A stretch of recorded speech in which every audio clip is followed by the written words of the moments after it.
All right, how's everybody doing out there? Thought we'd give a kind of quick update here to let everybody know how we're doing with our fundraiser with our Winter Warriors Challenge. We've run right around 1,200 miles as a team, which is ahead of our pace for the 3,000-mile goal, and we've also raised over 2,000 in donations. So thank you much to everybody who's donated.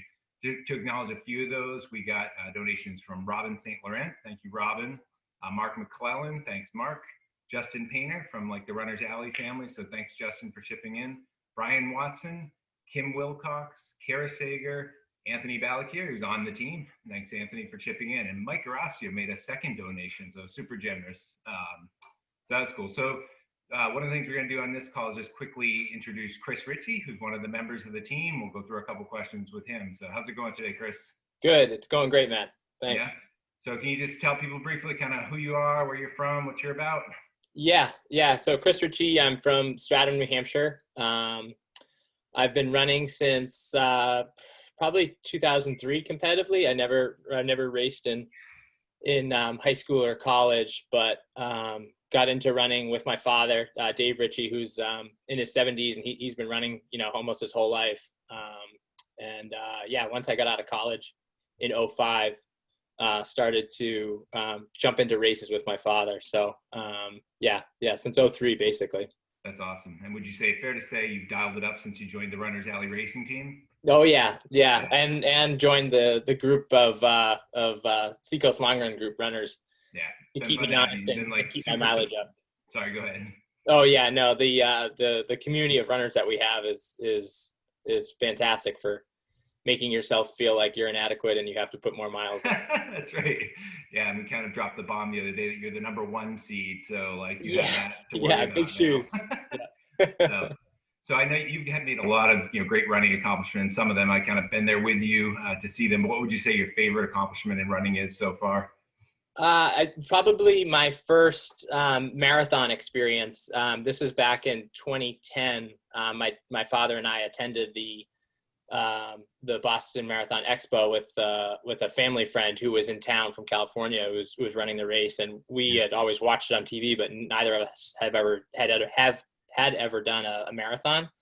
So we attended the expo with our family friend, and it was a kind of jaw-dropping experience just being at the expo. Yeah. So we left the expo that day and said, all right, let's see if we can try to run this Boston Marathon race for, just to have a target. And he was in his late 60s at the time. I was late 20s. And the following fall, we both qualified at the Smutty Nose Marathon for it, and then both ran the Boston Marathon together the following year, which was 2012. And then ran again in 2013. Yeah. Yeah. And it's probably fair to say that he beat you both times. I know David, he's a competitor. I had terrible experiences at both Bostons. One was extreme overconfidence, and then the next year was extreme heat. So I have two excuses, but yeah, we finished actually pretty close to each other because he ran races. Yeah. So.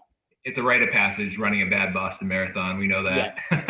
Yep. I don't have the claim to fame like Shiloh has, but man, not yet. Maybe next year. We'll see. Definitely. So for Winter Warriors, and I know you've been kind of a bulldog out there. We got a good one in today, a 20-miler. How many miles do you think you've run so far in 2021? I just checked. I'm at 116, so certainly not the caliber of insanity of the rest of the team, but yeah, I'm merely contributing to the total. I'm not concerned with my place in the standings, but that's fair. Yeah, I would say you're below the mean, but it's okay. Maybe you'll still be hobbling along, walking in February. 16 per day is somehow below the mean, so yeah, right, that's fine. Exactly. That's fine. I know my role in the team. Yeah. So most important question, we're doing this for the Chase Home for Children's, which is awesome. Why do you think it's important that we're supporting that cause? Yeah. To be doing an event like this and a competition with no real prizes or anything like that, it's important to do whatever we can to give back. And I think the Chase Home is an outstanding organization to, really make sure that the children out there locally who maybe are coming from a home setting that's not ideal or just at risk in general, I think it's really important to give back to community organizations like that, just so we're all very fortunate to have a strong upbringing like we've had, and it's molded us into great adults. I think for the kids that don't have that opportunity, it's really important to make sure that they have all those pieces of foundation to get them to a strong upbringing and an even better adulthood.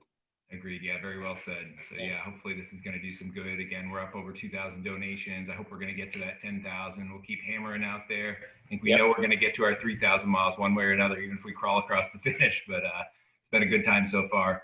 Yeah. Awesome. Well, thanks for doing this, Chris. I appreciate it, and I'm sure I'm going to see you on a run soon. My pleasure. Yeah, we'll talk to you soon. Thanks. Yeah, thanks, guys. Appreciate it.